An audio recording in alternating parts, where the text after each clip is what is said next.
you like to eat. Most people like to eat. And our agricultural economy, our agricultural industry, so to speak, in the United States has been something that's made our country great.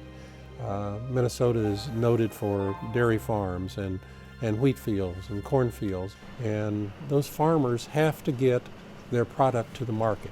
And then the market has to be able to get it distributed, whether it's over roads, whether it's over bridges, whether it's getting it onto rail lines, whether it's getting it to ports so they can put it on cargo ships and transport it. It's important that we get that product to the consumer. Not only important to the farmer so that he and she can maintain their livelihood, but also so the consumer can have the food that they need to continue their everyday life.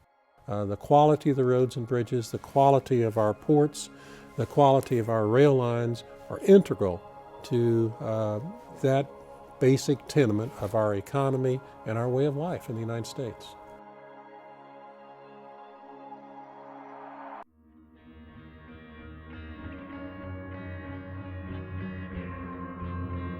China is investing 11 to 13% of their GDP in their infrastructure.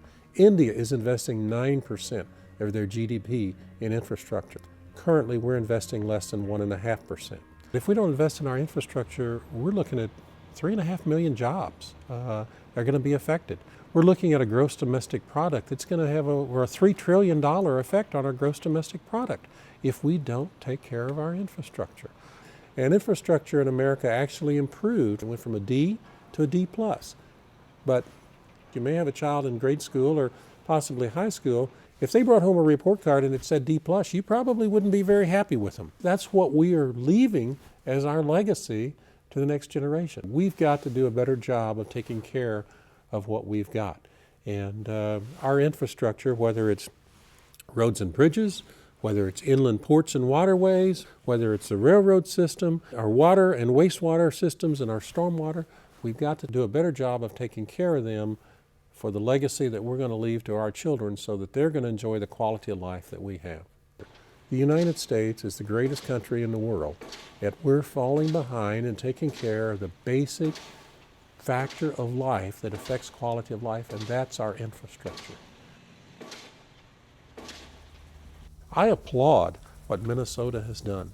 Minnesota has developed this program, Minnesota 2050.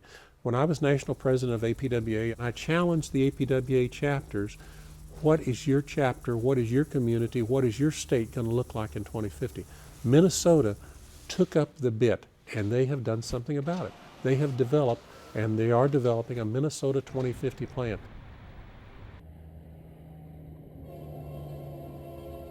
We've got to get people's attention. People have got to realize that the quality of life that they enjoy is fragile. It's not something that's guaranteed. It's something that happens because someone else has made an investment.